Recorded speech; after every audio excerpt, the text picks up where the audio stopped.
Anthem Blue Cross and Common Threads are helping schools across the country learn about healthier food preparation. And here in LA, they're joined by the Sparks and will provide education, recipes, and knowledge to students and families about healthier options. Learn more at anthem.com/ca/sparks. Anthem Blue Cross is the trade name of Blue Cross of California.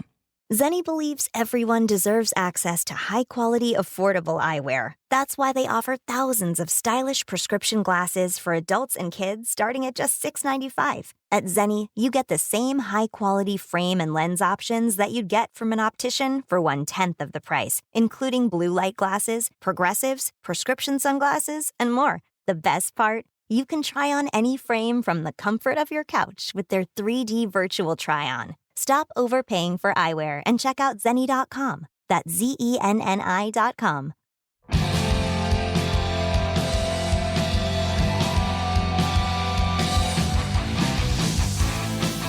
In times of old, in times of new, there's a God to follow to make it true. It's the pop culture field, and you will. What is going on, Pop Culture Field Manual family? It is I, Cameron, back with Izzy, and we have a very special episode for you. Not necessarily special because there's anything crazy about it, but special to both of us because we are going to be highlighting some amazing individuals that earned and deserved the very coveted Medal of Honor, the highest award you can receive in the military, or in the Army at least, right? Yeah. Yeah, and we decided that there is, there's a lot of amazing stories to tell, and we try to highlight them on our Instagram every Thursday on our Hero Thursday post, but we decided we wanted to take some time and just dedicate an entire episode on, because some of these stories are absolutely unbelievable, the feats that these men went through to save their fellow man. But there is a docu-series called Medal of Honor that we pulled these stories from, and we're going to go ahead and read some of the award citations and just go ahead and react to them and tell them our thoughts. But I'm really looking forward to these because, some of them are truly unbelievable, and I'm very excited to share them with you. How are you feeling as you going into this? What's on your mind? Good, man. I know I'm going to cry a lot in this episode because stories of self-sacrifice. If you've listened to this podcast at any length of time, you know that I'm a softie when it comes to stories of self-sacrifice. Actually, there is one pop culture piece that I could recommend. It's a 2019 movie called The Last Full Measure. It stars pretty much everybody. Sebastian Stan, Sam Jackson, Ed Harris, Christopher Plummer, Peter Fonda, William Hurt. A bunch of other great people. Dale Dye, heavy hitters. The iconic Dale Dye is in it. But it's the true story of William H. Pitzenberger, and kind of it's his story of an incident where he's a medic in Vietnam, and a unit got attacked and surrounded by Viet Cong. And it's really heavy, a lot of casualties, and he got dropped in there to render aid, and he ended up really going the extra mile and helping out, and he kept on waving off. They tell him to get back on the helicopter, he kept waving it off, and eventually he ended up losing his life, but not after saving a bunch of dudes. And it's more the story of how all these guys from his unit tried to get him the Medal of Honor for like decades, basically, and really touching. It's, the kind of through line is the trauma of Vietnam, but then also how to heal from that, because there's a lot of dudes that Sebastian Stan's character encounters, and all of them have kind of dealt with their trauma in a certain way. And then, there's a lot of healing and stuff that goes on. So anyway, really good movie. And if you want a great Medal of Honor story, William H. Pitzenberger, and his story and how he got the Medal of Honor posthumously, which unfortunately, a lot of times if you want to get that Medal of Honor, a lot of times it's you're not going to be around for it, because a lot of times you give your life, and sacrifice yourself, which, I think is the last full measure. I think it's got to be from a speech somewhere where they talk about giving the last full measure I think it's a presidential speech somewhere where he talks about those who gave the last full measure, which is basically means giving your life. Yeah, and I mean that's a good segue into our first individual that we're going to talk about here, Sylvester Antelock, and his Medal of Honor was also awarded posthumously. But I'm just gonna we're just gonna dive right into this. I'm gonna go ahead and read you guys the award citation. And for those of you that don't know, award citations is pretty much the text that comes on the award when you receive it. It tells the story of why you deserve that award as well as the background on it. So some of these might be a little long, so I made sure I practiced my verbiage and my literacy, and I'm gonna try not to show you guys my 5th grade reading level, but me and Izzy will take turns so we have time to rest. So first person, Sylvester Antelock, and here we go. Attention the orders. You always have to say attention to orders. The President of the United States of America, in the name of Congress, takes pride in presenting the Medal of Honor posthumously to Sergeant Sylvester Antelock, United States Army, for conspicuous, there we go, gallantry and intrepidity in action above and beyond the call of duty on 24th May 1944 while serving with Company B, 1st Battalion, 15 Infantry Regiment, 3rd Infantry Division near Cisterna della Torre, Italy. And for side note, for those of you that don't know what happened at Cisterna, it was a big fight, and a lot of the Ranger Force in World War II was wiped out at Cisterna. So that's a little background. So this must have been, this is going to be crazy. I already know it. Sergeant Antelock charged 200 yards over flat, coverless terrain to destroy an enemy machine gun nest during the second day of the offensive, which broke through the German cordon of steel around Anzio beachhead. Fully 30 yards in advance of his squad, he ran into withering enemy machine gun, machine pistol, and rifle fire. 3 times he was struck by bullets and knocked to the ground, but each time he struggled to his feet to continue his relentless advance. With one shoulder deeply gashed and his right arm shattered, he continued to rush directly into enemy fire concentration with his submachine gun wedged under his uninjured arm until within 15 yards of the enemy strongpoint, where he opened fire at deadly close range, killing 2 Germans and forcing the remaining 10 to surrender. Wow. He reorganized his men, and, refusing to seek medical attention so badly needed, he chose to lead the way towards another strong point 100 yards distant. Utterly disregarding the hail of bullets concentrating upon him, he had stormed ahead nearly 3/4 of the space between strong points when he was overwhelmed by when he was instantly killed by hostile enemy fire. Inspired by his example, his squad went on to overwhelm the enemy troops. By his supreme sacrifice, superb fighting courage, and heroic devotion to the attack, Sergeant Antelock was directly responsible for eliminating 20 Germans, capturing enemy machine gun, and clearing the path for his company to advance. Wow. One dude. One guy. That's absolutely absurd. Not absurd in a bad way. Like, I'm not saying this like that's absurd that like this ever happened. I'm saying, under overwhelming odds, this guy, struck multiple times, carrying a machine gun in one good arm, continuing to charge the enemy, knowing his fate, but disregarding it because of the safety of his squad. That's absolutely, that's crazy. Doing stopping halfway in the story would have been an amazing story for him. Like if he would have gotten aid and he's like, okay, I'm going to hang back. We're going to try a different way. But not only did he, he got injured in his arm and then took out the first enemy position, he reorganized his men and then refused medical attention and then led the way toward another one. Absolutely insane. It's crazy. And and then I love it because it's obviously it inspired his men to the point where they were able to take out the enemy position after that, What do you think, Cameron? Why do you think these stories are important? Why do you think we need inspiring stories or heroes? Like what is it about that do you think is that makes us like make movies about them and write stories about them and have little Netflix series about them?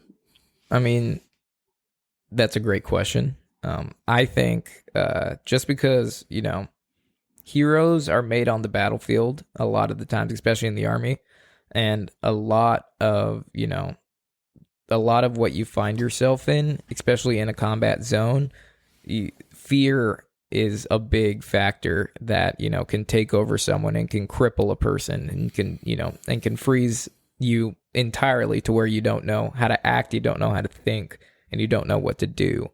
The fact that there's men and women that have been able to overcome that and create, a sense of like, we're going to get through this in a way. I don't know if that really makes sense, but creates an inspiration, like creates motivation in a, where absolutely, everything goes out the window in kind of like a barbaric, savage, just environment, to have that kind of like light shining through that makes you want to, keep going.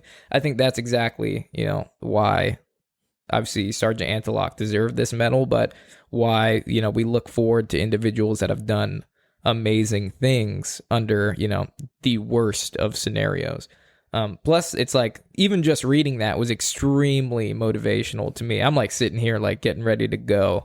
I'm in my office, but I'm like ready to go, man. I'm like, who needs help? Let's get going. So, it's extremely motivating to read things like this. What about for you? What do you think? I think I was thinking like bigger picture kind of thing, like in terms of a society, like the health of a society. Like, we need heroes, and you can tell what a society values based on what kind of heroes they have, and put that on a fucking t-shirt, dude. Very philosophical. Right. It's because self-preservation is one of those things. It's like, everybody gets that self-preservation. That's like the basic human need to survive and to protect oneself. Basic human instinct. Yeah. And so I think no matter where you're from, no matter your status or country of origin or wherever you do, like as a human being, you hear a story of self-sacrifice or somebody doing something that blatantly puts themselves in danger, it automatically like gets your attention, and I think there's, for me, one of the reasons why I get emotional is there's definitely like a desire for, or actually maybe I would say even like a fear of like, if there's ever a moment where it's real and I need to like do something that puts myself in harm's way, that I wouldn't be able to do it, I'd like to think that I would, but there's like that fear, and that there's this kind of awe, I guess you could say, when you hear about stories like this, that you're like, it's like a yearning or a desire or a call to something greater than ourselves that I think kind of hits at the heart of the human condition, which I think probably is why a lot of these stories are so compelling and why they live on and inspire like long after the person has died. Yeah. I mean, a lot of these, like we said in the beginning, a lot of these, almost all of them are posthumously given, right? So you're not even around to accept the award. It's more of like, this award is in spirit and just like an appreciation. Because let's be honest, every ribbon, every award you earn in the military when you get out is kind of useless. And when you die, you can't take shit with you. Right. But one of my favorite quotes ever is, for some reason, when you Google the quote, I don't know where it originated, but for some reason, Banksy tries to take ownership of it, and I think it's bullshit. The street artist. But it's pretty much, it says, you actually die twice. You die for the first time when your body gets buried in the ground, and you die for the second time when your name is spoken for the last time. Yeah. So the fact that, we're talking about these individuals and the amazing things they accomplished, makes them, it immortalizes them. Yeah. And, inspires future generations to not only, go above and beyond the call of duty, but to also, motivate, inspire, and, just create an example of what we should be striving for, But let's go ahead and move on to this next cat. You go ahead and read it, because I need a break after that first one. That was a good job.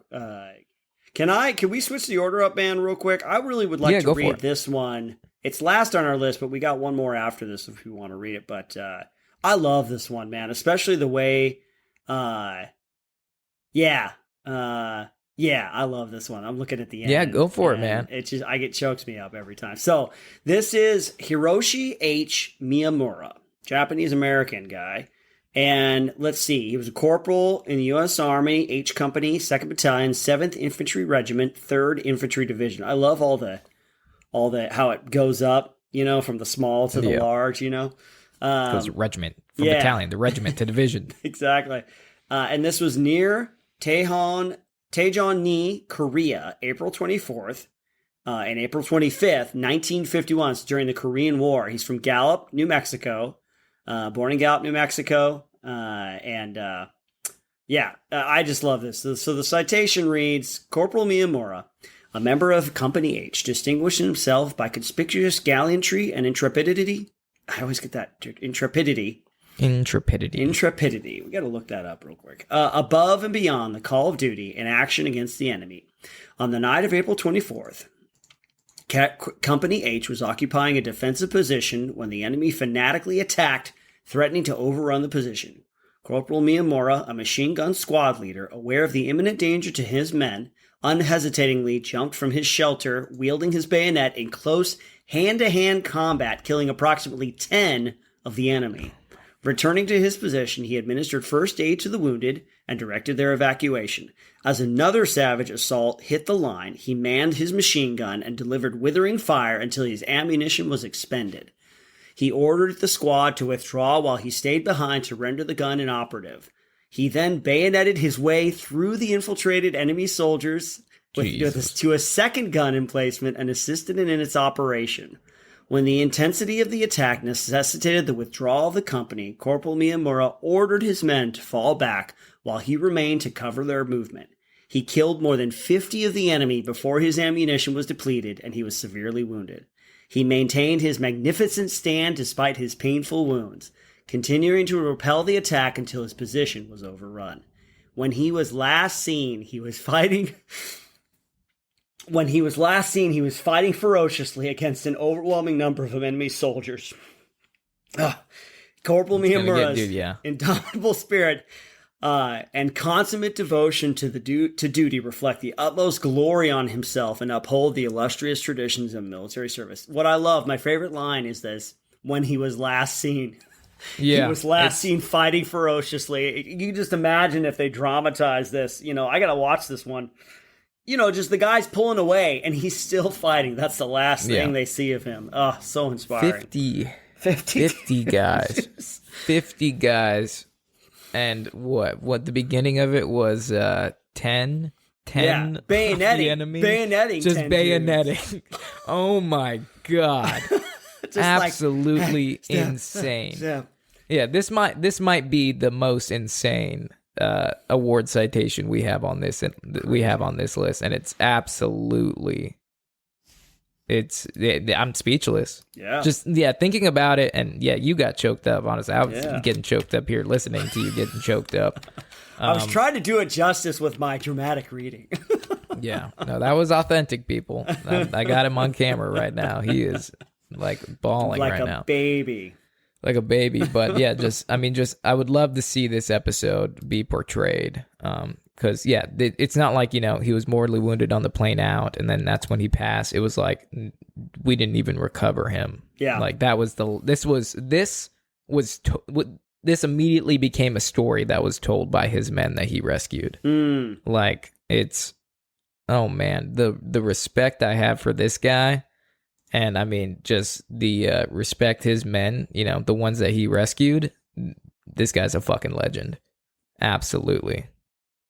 Yeah. I'm speechless. I didn't even know this. I'm looking at his little Wikipedia page here. It said Miyamura joined the United States Army in January 1945. He volunteered to be a part of the Al-Nasai 100th Infantry Battalion, where he trained as a machine gunner. So he trained it for World War II. I don't think he got to fight because I think Japan surrendered shortly after that. He was done with his training, but he later enlisted in the U.S. Army Reserve and then he was recalled to active duty Active dirty. dirty duty in the Korean War. So he must have so much pent up aggression. Like he was probably so ready to go Yeah. for World War II and just let it out in Korea. yeah, Like he's like, I've been waiting years. What, Korea was 61 through 63? 60 through 63? 60 to 63 or 50 60 to 63. Sorry, Korean War 50 to 53. 50 to 53, my bad. But yeah, he waited years, you know, Oh, wait a to second. be able. Oh, go ahead. Oh no, I'm saying he probably waited years for this, you know, and was just the bayoneting is what just Yeah. I have to go back to that because 10 dudes. First of all, like in bayonet training, like just one stab doesn't do it. Like you definitely have to go to work, and it takes time on one dude. So like I don't know what the other 9 were doing, you know, just watching them and lining up for it. But like I could only imagine what this would look like on the ground, like as they're fucking getting evac'd out, like seeing this dude bayonet his way to a new machine gun because he just went black on ammo. Like, my God. Hey, I didn't know that he actually lived. I'm looking at his Wikipedia page. It says he was captured after this. And there was another soldier he was trying to help while they were being moved. And the North Koreans threatened to shoot the soldier if Miyamura didn't leave him behind.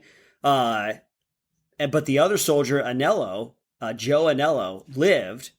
And later on they met up. He was held for 28 months, and then he got released.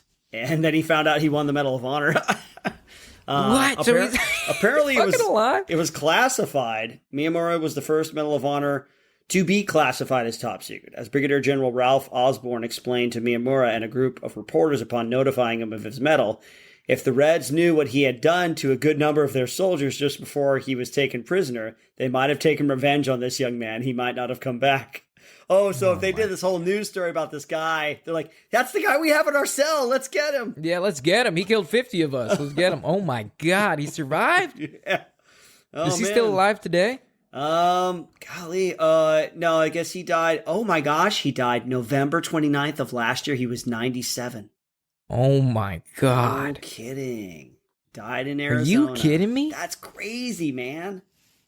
Over here, I'm like, that's the last I saw of him. But no, this dude, he did not go out. All right, Are you Hollywood. fucking kidding Where's me? the story of this guy's life, man? Yeah, literally, why isn't this a movie? That's so awesome, dude. 97, dude. That's a Forget Desmond Doss. Yeah. This guy. Forget that guy. This guy. That's so, yeah, not that he saved 75 guys, but that he killed 50. He killed 75 Yeah. motherfuckers. Oh my God. We should have saved this one for the last because this is like baffling. Dude, that's, yeah. Sorry, man. I hope I didn't mess up our order, but No, man, oh you're man. okay. These are all random. I was so touched by this that, and for those that are wondering, in the series, the Medal of Honor series, it's Anthem Blue Cross and Common Threads are helping schools across the country learn about healthier food preparation. And here in LA, they're joined by the Sparks and will provide education, recipes, and knowledge to students and families about healthier options. Learn more at anthem.com/ca/sparks. Anthem Blue Cross is the trade name of Blue Cross of California. I think it's season 1, episode 4 is his story. So I got to watch that one. I didn't even. I gotta watch it. Maybe we should watch that on live stream because Yeah, maybe going to be a special bonus to our movie. Yeah. Oh man. Damn. Miyamura, fucking legend. I kind of just want to end it there, but no. We have one more Medal of Honor citation before we wrap this up, and then we'll play our game. Yeah. So this one is Joseph Vittori. And after I read this, we'll talk about it a little bit, and then we'll move on to our game. But man, that Miyamura, I'm gonna get that tattooed. Miyamura Fucking across my chest. Miyamura. Yeah, Miyamura. You know, be Miyamura. Yeah, you know? be Okay. Miyamura. Be like Miyamura. Only the tattoo artist gets it wrong, and he thinks it's he thinks it's like what is it, Miyamura, like Spanish, you know? Oh, like whatever. Spanish? Yeah, it says Miyamura. M-I and then space A-M-O-R-E. A-M-O-R. Miyamura. Very Italiano of you. Miyamura. Okay. I don't want to take anything from Joseph Vittori here, so here we go. So Joseph Vittori, award citation, attention to orders. The President of the United States, in the name of Congress, takes pride in presenting the Medal of Honor posthumously to Corporal Joseph Vittori, United States Marine Corps Reserve, for services set forth in the following citation. For conspicuous gallantry and intrepidity, which I looked it up, and it means the fact or quality of being resolutely fearless or dauntless, bold courage. Gotcha. Nice. Okay. Good. At the risk of his life, above and beyond the call of duty while serving as an automatic rifleman in Company F, 2nd Battalion, 1st Marines, 1st Marine Division, in actions against enemy aggressor forces in Korea on 15 and 16 September 1951. With a forward platoon suffering heavy casualties and forced to withdraw under a vicious enemy counterattacks as his company assaulted strong hostile forces entrenched on Hill 749, Corporal Vittori boldly rushed through the withdrawing troops with 2 other volunteers from his reserve platoon and plunged directly into the midst of the enemy. Overwhelming them in a fierce hand-to-hand struggle, he enabled his company to consolidate its position to meet further imminent onslaughts, quick to respond to an urgent call for a rifleman to defend a heavy machine gun positioned on the extreme point of the northern flank, and virtually isolated from the remainder of the unit when the enemy again struck in force during the night. He assumed position under the devastating barrage and, fighting a single-handed battle, leapt from one flank to the other, covering each foxhole in turn as casualties continued to mount. Manning a... Yeah, I got that right. Okay. Continuing to mount. I want to do this right. Manning a machine gun when the gunner was struck down and making repeated trips through the heaviest shell fire to replenish ammunition. With the situation becoming extremely critical, reinforcing units to the rear pinned down under the blistering attack and foxholes left practically void by dead and wounded for a distance of 100 yards, 91 meters, Corporal Vittori continued his valiant stand, refusing to give ground as the enemy penetrated to within feet of his position, stimulating strength in the line and denying foe physical occupation of the ground. Mortally wounded by enemy machine gun and rifle bullets while persisting in his magnificent defense of the sector, where approximately 200 enemy dead were found. The following morning, Corporal Vittori, by his fortitude, stout-hearted courage, and great personal valor, had kept the point position intact despite the tremendous odds and undoubtedly prevented the entire battalion position from collapsing. His extraordinary heroism throughout the ferocious night-long battle reflects the highest credit upon himself and United States Naval Service. He gallantly gave his life for his country. Damn, 200 enemy dead? 200 dead. This dude this guy created the term one-man army.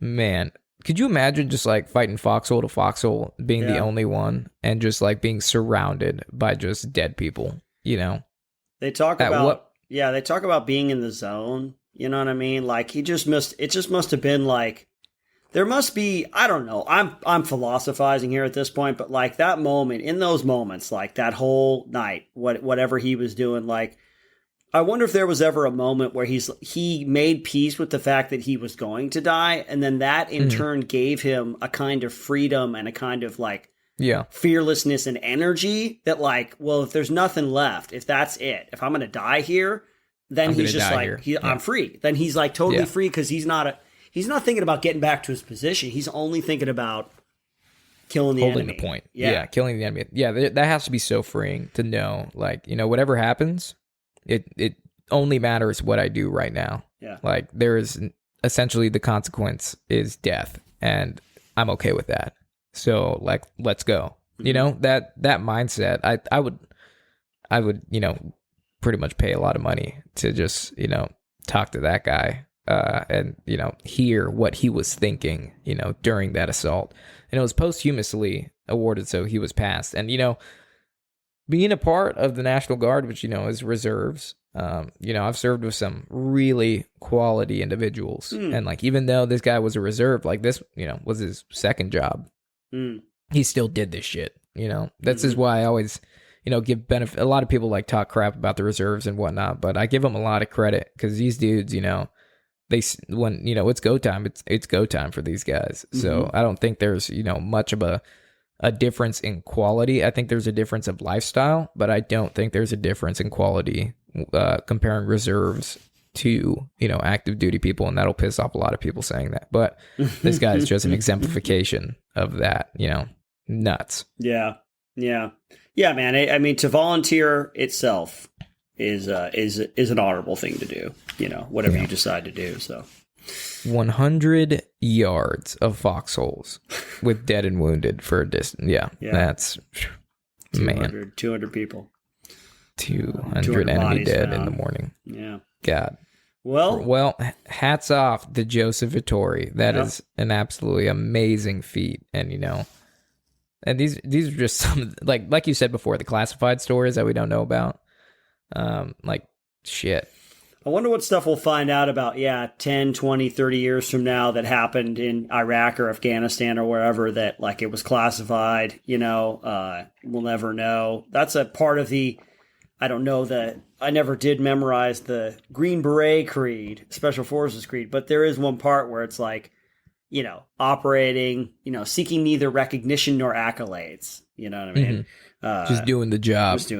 And so I wonder if those kinds of stories will come to light. But that's cool, Cameron. You ready to go to the fan question of the game? Yeah, absolutely. I mean, all in all, these are just some of the stories that, so many have, made it out. And I'm sure there's a lot that haven't. But at the end of the day, these guys are 100% inspirations to soldiers, and not only to soldiers, but, to humans in general, because they show you, there's a lot of bad things in the world, but humans are the ones that make it good. And these dudes are definitely, what's good about this world. Yep. But with that, we got a fan question. You want to read it? Sure, man. Bobby J. Burns sent us an email. It says, "Hey, gents, big fan of the show.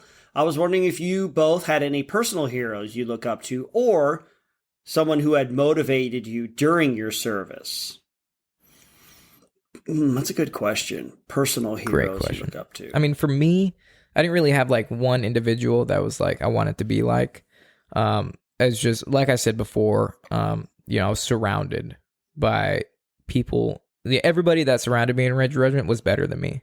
I'm 100% confident saying that every person I worked with was better than me at something, and I looked up and learned things from them. Regardless, when I was a team leader, or at least actively tried to learn things from my privates. Yeah. And then also looking up the chain for people that, have done 10 times more than I have. So I wouldn't necessarily say there was one individual, but just being in that unit was, I looked up to everybody, because every single person had something to teach me at one point. Those dudes are my personal heroes. What about you? Man, there's a lot of different ways I guess I could answer this question. When I was in service, I really, I didn't have anybody in particular that I want to be like that guy, because, I was kind of in my own headspace, kind of do whatever it was I was doing, and I appreciated the guys that I was with. The only guy that I ever really looked up to was my team sergeant, Tom Williams, because I just appreciated the way he operated and his maturity and his kind of, it just felt like he knew how to do everything, but then he was a great leader in that he would give you enough direction and then kind of step back and let you do it yourself, which is a good quality leadership. But one thing I would say right now, currently in my life, is I don't have any I don't think I have any personal people that I know personally that are I look up to the but there's a lot of figures standard stuff like Jocko Willink and Jordan Peterson and all these. There's a couple guys that are in the public space, kind of in our lane with what we do, content creation, that, Garand Thumb, Travis Haley, these are guys that I look up to in terms of helping me define what I want to contribute in this space. What do I want to give and what's unique to me, that could then kind of answer the question of what kind of content do I want to create? How do I want to, and how do I want to what do I want to put out into the wider culture that I think would be helpful or of service. Yeah. Yeah. I mean, that's kind of, speaking right now, not back then, that's kind of why I kind of surround myself with people now. Like back then, I just surrounded myself because, we grew up in the same neighborhood or, we went to the same school together. But nowadays, I only surround myself. Like my circle is very small now. I only surround myself with people that completely motivate me or people I want to be like or people that have a lot to teach me. Yep. So like, that's why I'm like, I don't really hang out with a lot of people anymore. I just keep my circle small and, just try to grow. And that's kind of where I'm at now. It's just, you and everybody and, that we've worked with so far. It's just like, if you don't have anything to teach me or, or you don't motivate me in that way, I'm not mean. I just, I don't want to say I don't waste my time, but, I put my energy, forward, not necessarily trying to stay stagnant. But yeah, dude. It's time for the game. You ready to play? Yeah, I'm ready to play. I don't see anything that must mean you're the game master. Okay, because I see everything. So I'm the game master, boy. And this is a very special game for our very special episode. This one is called Men of Honor. I'm going to give you a fictional military character, and you tell me if they won a fictional Medal of Honor. Easy as a slice of pie, if that's a thing people say. I think it's cake, but I'm ready for it, man. I'm just reading what Chris wrote. One thing I could think which would be fun for like a little side project sometime is, you said my favorite movie earlier, and I automatically think of Aliens. Wouldn't it be funny to do a fictional, like, award citation for a character in a video game or a movie, like for conspicuous gallantry? Yeah, Private Hudson distinguished himself on LV 426 on the 5th of May 2047. That could be one. Yeah, we could do a pop culture field manual award ceremony and give out different awards and create citations for them. All right, we'll keep that on the back burner. But anyway, man, sorry. Yeah. Oh, that's fine. That's a good idea. I'm glad you brought that up. We'll definitely have to look into that. But we'll start with a warm up here, and this one's pretty easy. You should get it, but just to give you an idea of how this goes. So the character, you have to tell me if they fictionally won a Medal of Honor or not. Okay. Warm up, Forrest Gump. Ooh, I think he did win because it was during Vietnam. He was carrying all those dudes out, and then he ran out with Lieutenant Dan, and as everything was getting firebombed. And I think they had they superimposed him into some footage with it was like LBJ or something like that. So yeah, he did win a Medal of Honor in there. Remember, and then he has no idea he's in line with all the protesters, and he's in his uniform, and he goes up, and he's like, huh? And everyone's like, yeah, because it cuts out. Yeah. Okay, cool. So you got the general idea, right? Yeah. All right, cool, man. Okay. Nice. Fictional character won a Medal of Honor. Here we go. Cotton Hill, King of the Hill, Hank Hill's father. I never did watch much of this show. Me neither. I did not think the show was entertaining. It was funny. I know some people are huge fans. I just don't get it. Yeah, I don't get it. It's very dry. It very is dry. Yep. But I'm going to say yes. It sounds like some distinguishing character work, kind of a nice background piece to his father, like a grizzled war veteran. I'm going to say yes. You are correct. So, Cotton Hill was a Medal of Honor recipient and King of the Hill. I bet he talked about it constantly on the show. That was his thing. Oh, yeah. I know, right? Because we always talk about King of the Hill. Yep. Okay, next one. From Under Siege, Casey Ryback. Casey Ryback, Under Siege. I mean, is this Steven Seagal's character, Casey Ryback? If it is, I can't remember his name from the movie, but if it is Steven Seagal's character, well, now it says he's an ex-Navy SEAL, but I don't know that it ever. What do you mean he says he's an ex? Are you looking this up? The movie. What I'm saying, I think people talk about him. They're talking I thought you were about Googling this. I was about to shut it down. Look, hey, you can see my hands in the camera, right? Yes, it is Steven Seagal's character. You okay, right. Casey Ryback. I'm going to say no. I know that they say he's an ex-Navy SEAL, but I don't think they ever mentioned he won the Medal of Honor. You are correct. He is not a Medal of Honor recipient. He is just a Navy SEAL, and he is just unstoppable. Yep, he's just now he's just Steven Seagal. Now he's just fat. Yeah. Okay, moving on. All right. From Commando, Arnold Schwarzenegger's character, John Matrix. I don't need a weapon to kill you, Matrix. Hey, Benny, let off some steam. Let off some steam, Benny. Remember when I said I'd kill you last? Yeah, I man. lied. This Green Beret is going to kick you. I had Green Berets for breakfast, and right now I'm very hungry. So quotable. John, If the game was a quote game, you would win. I would win the quote game every time. Yeah, you would win the quote game. The useless information that I remember. Let's see. I'm trying to think of in the beginning of the movie when he's in that cabin in the woods with his daughter, Alyssa Milano. If there's like any shots of like old like things in his cabin somewhere, you know. Yeah, as he's chopping wood. He's chopping wood with with his hand, just chopping it down. I don't remember anything. I'm gonna say no. I don't remember anything. It's been a long time since I've seen the movie, but I think he was a decorated dude. But you know what? Actually, I'm gonna change that. I'm gonna say yes because they're obviously coming back after him. They need him, and he's off. He's awesome. He's John Matrix, so he's got to have Medal of Honor in there somewhere. I'm gonna say yes. You should have stuck with your initial thought. He is not a Medal of Honor recipient, but he is a very well distinguished bodybuilder. So, okay, if you won with that, maybe within the mythology of Commando, it was still caught up in Congress. It was one of those. Yeah, it's caught up. So. Posthumously awarded after the movie. No, is that right. How you say it? Posthumously. Not posthumously. Posthumously. Yeah. Okay. Sorry, I let you get through the entire episode with that correct. Thanks, man. I appreciate that. Now I'm just going to sound like an absolute idiot. And they're going to be like, oh, Cameron says especially, and he's really emphasized the C in especially. Did you see that comment? That stuck with me. But anyway. Oh, come on. Oh, yeah, no, give me a break. All right, moving on. Oh, we're about halfway through. Right. John Rambo, First Blood. John Rambo, did he win the Medal of Honor? I don't think he ever did. He just kind of got off the boat and started walking through Oregon. Nothing is over. Nothing. You don't just turn it off. I don't think he ever did. I don't think he ever won the Medal of Honor. He's a Green Beret, and he should have. But I don't think he ever mentioned that he did.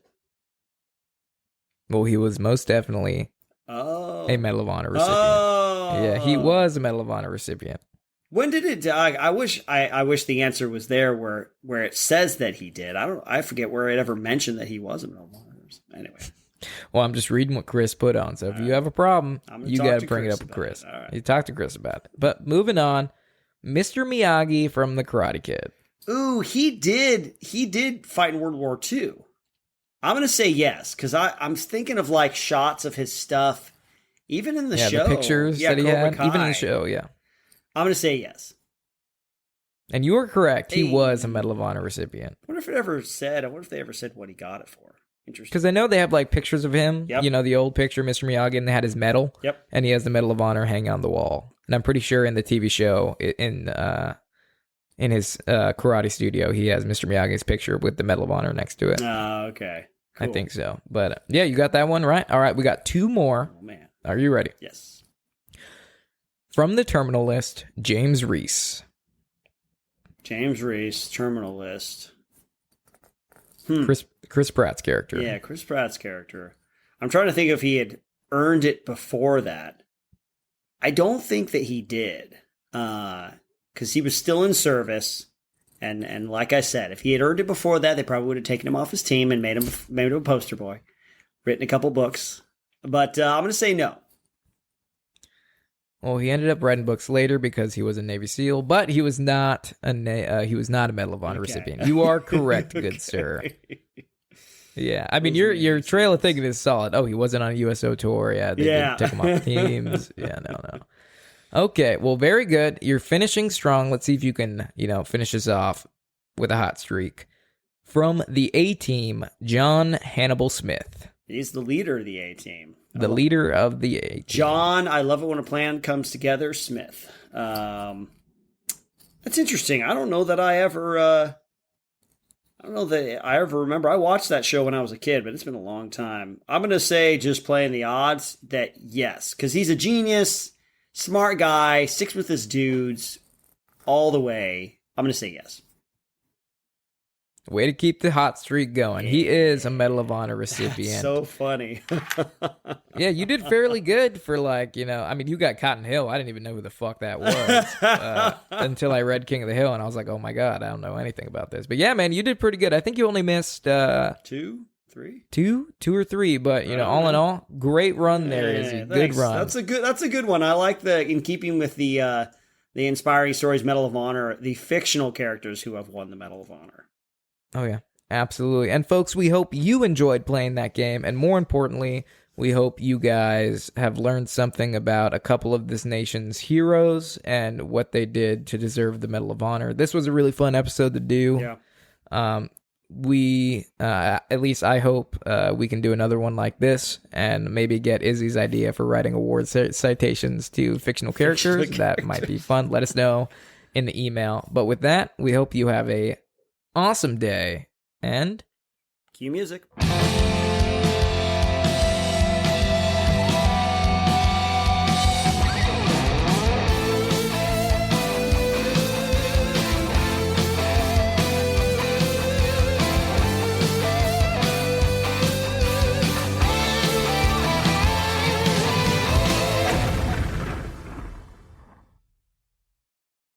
What's going on, everybody? You just listened to the free version of the PCFM podcast. If you want full-length versions of podcast episodes, plus much, much more, head on over to our Patreon page at patreon.com/PCFM podcast. That is right, Israel. If you want access to this full episode, you have to subscribe to the Fuzzy Private tier, which is our cheapest tier on Patreon at $5 a month. But if you are interested in a little bit more, we also have the Salty Sergeant tier at $8 a month and the Lifer tier at $12 a month. So hopefully we will see you there, PCFM family. Cue music. It's important to properly dispose of unwanted medication or sharps. MedProject offers free and convenient disposal options near you. To learn more, call 844-MED-PROJECT or visit medproject.org.